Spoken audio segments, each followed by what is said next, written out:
ഇരിക്കാനുള്ള ഒരിടം തന്നാൽ ഈ ഭൂമി തന്നെ ഞാൻ എടുത്തുയർത്തും.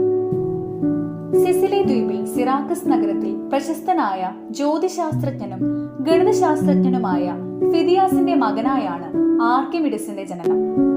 അദ്ദേഹത്തിന്റെ കുട്ടിക്കാലത്തെക്കുറിച്ച് കൂടുതലായിട്ടൊന്നും അറിയില്ല എങ്കിലും സിറാക്കസിലെ രാജാവായിരുന്ന ഹൈറോ രണ്ടാമന്റെ സമകാലനായിരുന്ന അദ്ദേഹം രാജകുടുംബത്തിന്റെ ബന്ധുവായിരുന്നുവെന്നും പറയപ്പെടുന്നു. ബാല്യത്തിലെ സിറാക്കസിലെ വിദ്യാഭ്യാസത്തിന് ശേഷം അദ്ദേഹം ഈജിപ്തിലെ അലക്സാണ്ട്രിയയിൽ പഠനത്തിനായി എത്തി. ആ കാലഘട്ടത്തിൽ അലക്സാണ്ട്രിയ ഉന്നത വിദ്യാഭ്യാസത്തിന് വളരെ പ്രശസ്തമായിരുന്നു. ഉന്നത വിദ്യാഭ്യാസത്തിന് ശേഷം ആർക്കിമിഡിസ് സിറാക്കസിൽ തിരികെ എത്തി. കണ്ടുപിടുത്തങ്ങളിലും ഗവേഷണങ്ങളിലും മുഴുകി. അദ്ദേഹത്തിന്റെ പല കണ്ടുപിടുത്തങ്ങളും ഹൈറോ രണ്ടാമനെ സഹായിക്കുന്ന തരത്തിലായിരുന്നു. ഒരിക്കൽ രാജാവിന് ഒരു പ്രതിസന്ധി ഉണ്ടായി. അദ്ദേഹത്തിന്റെ കപ്പലുകളിലൊക്കെ വെള്ളം കയറി നിറഞ്ഞിരിക്കുന്നു.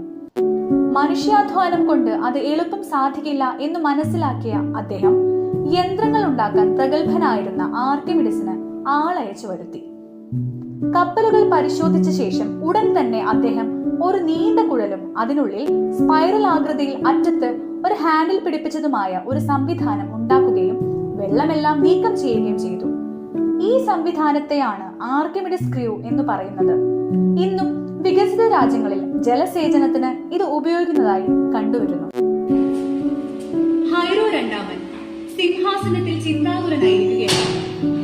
അപ്പോൾ അവിടേക്ക് മന്ത്രിയുടെ ആഗമനമുണ്ടായി. അങ്ങ് എന്താണ് ഇത്രയും നിശ്ചലനായിരിക്കുന്നത്? റോമൻ സാമ്രാജ്യം നമുക്കെതിരെ യുദ്ധം പ്രഖ്യാപിച്ചിരിക്കുകയല്ലേ, നാം അതിനെപ്പറ്റി ചിന്തിക്കുകയാണ്. അതിനങ്ങ് വ്യാകുലപ്പെടേണ്ടതില്ല. അതിനുള്ള തയ്യാറെടുപ്പുകൾ രാജ്യത്ത് തുടങ്ങിക്കഴിഞ്ഞിരിക്കുന്നു. ഇത്ര തന്നെ തയ്യാറെടുപ്പുകൾ നടത്തിയാലും ജനറൽ മാർസിലിസിന്റെ പടയെ തകർക്കാനുള്ള ശേഷി നമ്മുടെ സൈന്യത്തിന് ഇല്ലല്ലേ? അതാണ് നമ്മുടെ വിഷമം. നമ്മുടെ സൈന്യത്തിന് അവരെ തടയാൻ കഴിഞ്ഞില്ലെങ്കിൽ നമ്മുടെ പ്രജകളുടെ അവസ്ഥ എങ്ങനെയാകും? അങ്ങ് വിഷമിക്കേണ്ടതില്ല. അവരെ ചെറുത്തു നിൽക്കാനുള്ള വിദ്യകൾ നമ്മുടെ ആർക്കിമിഡിസ് അദ്ദേഹം തുടങ്ങിയിരിക്കുന്നു. ഇതിനോടകം തന്നെ ആർക്കിമിഡിസ് തന്ത്രങ്ങളെല്ലാം മെനഞ്ഞു കഴിഞ്ഞിരുന്നു. സിറാക്കസ് നഗരം ലക്ഷ്യമിട്ട് ജനറൽ മാർസലിസിന്റെ നേതൃത്വത്തിലുള്ള ഒരു വലിയ റോമൻ കപ്പൽ നീങ്ങി തുടങ്ങി.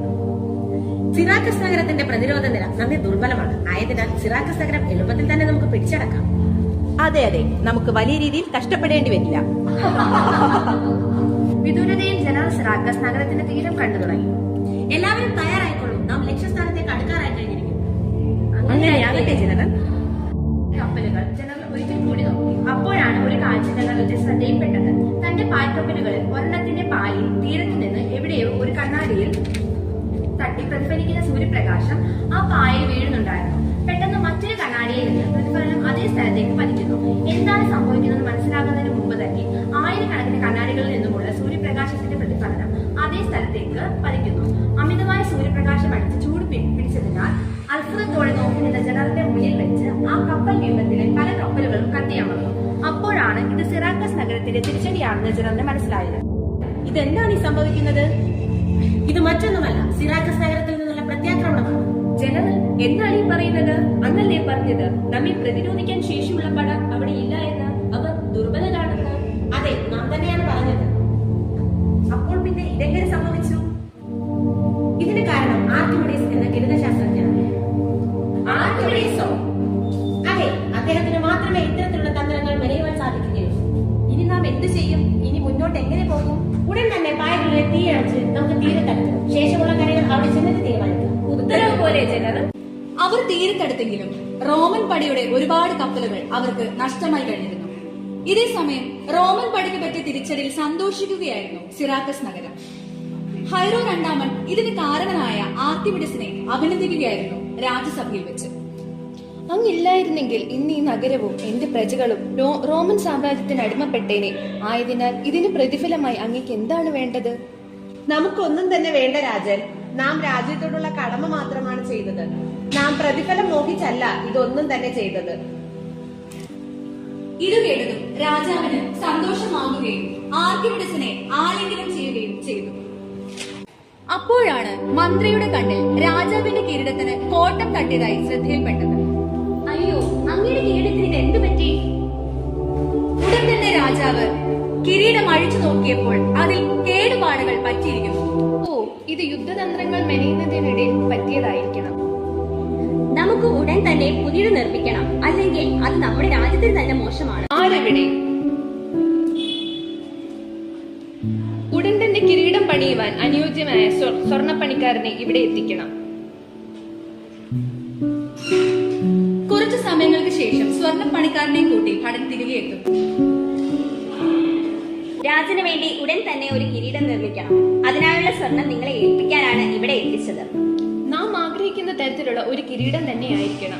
എന്റെ മനസ്സിനിടങ്ങുന്ന ഒന്നായാൽ നാം എന്ത് പ്രതിഫലവും നിങ്ങൾക്ക് നൽകുന്നതായിരിക്കും. ആകട്ടെ രാജൻ.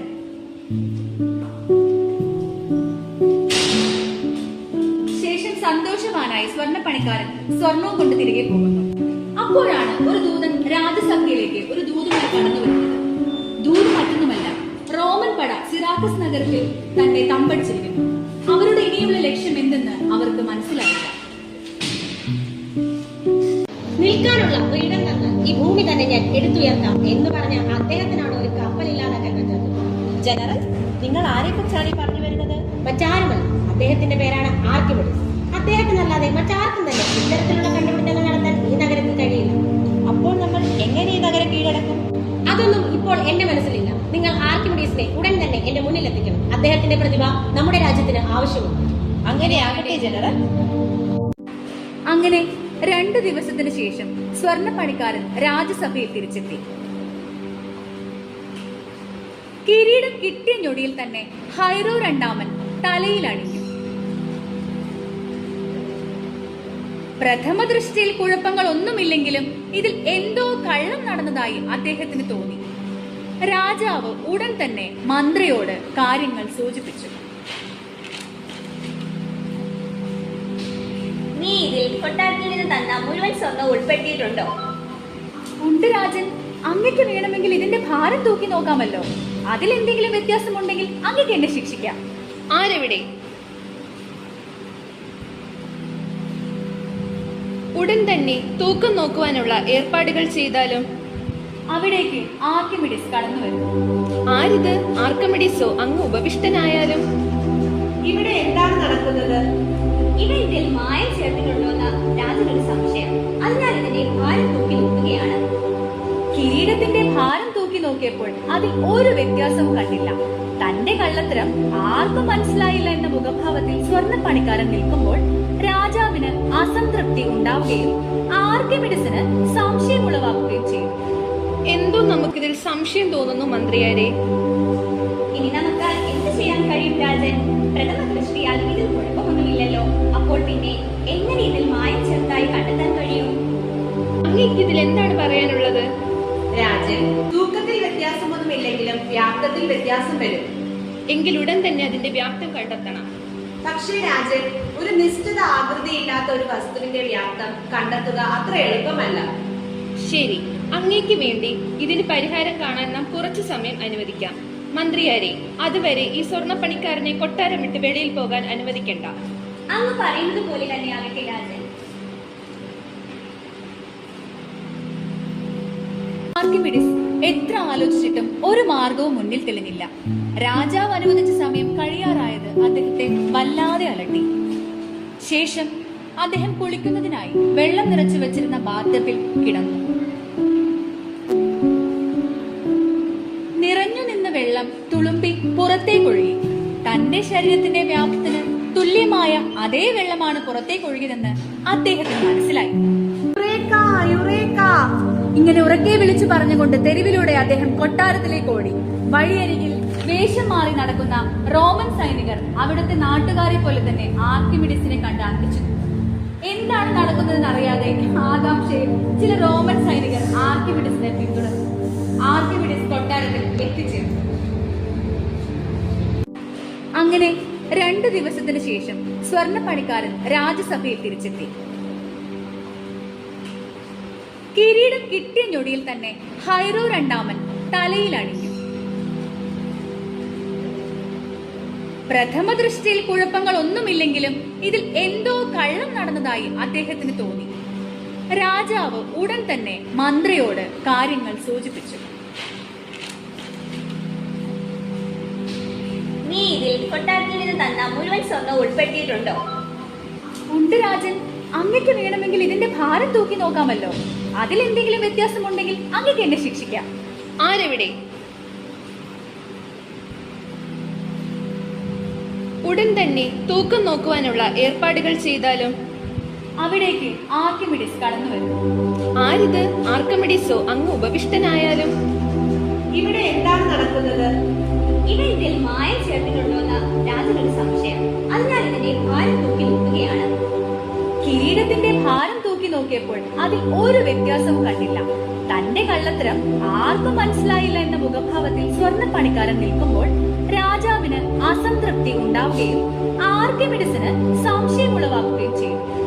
എന്തോ നമുക്കിതിൽ സംശയം തോന്നുന്നു മന്ത്രിയാരെ. ഇനി നമുക്ക് എന്ത് ചെയ്യാൻ കഴിയും രാജൻ? പ്രഥമ ദൃഷ്ടിയാൽ ഇതിൽ കുഴപ്പമൊന്നുമില്ലല്ലോ.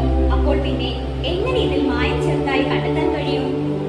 അങ്ങേക്ക് ഇതിൽ എന്താണ് പറയാനുള്ളത്? രാജൻ, തൂക്കത്തിൽ വ്യത്യാസമൊന്നുമില്ലെങ്കിലും വ്യാപ്തത്തിൽ വ്യത്യാസം വരും. എങ്കിൽ ഉടൻ തന്നെ അതിന്റെ വ്യാപ്തം കണ്ടെത്തണം.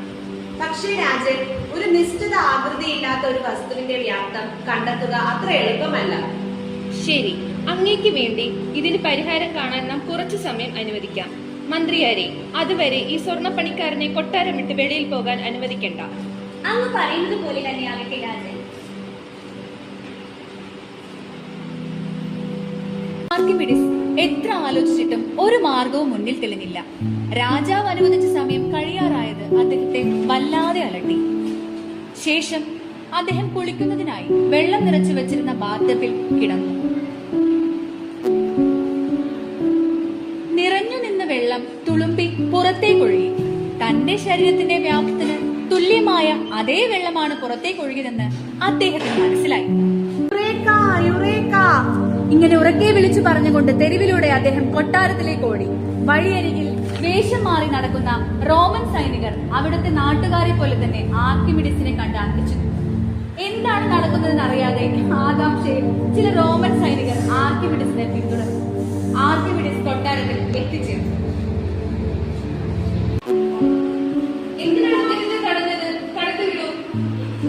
മന്ത്രി പെട്ടെന്ന് തന്നെ തന്റെ അംഗവസ്ത്രം ആർക്കിമിഡിസിന് നൽകുകയും രാജാവിന്റെ മുന്നിലേക്ക് എത്തുകയും ചെയ്തു.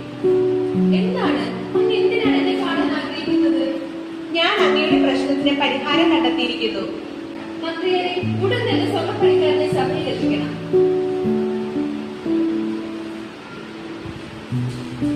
സ്വർണ്ണപ്പണിക്കാരനെ സഭയിൽ എത്തിക്കുന്നു.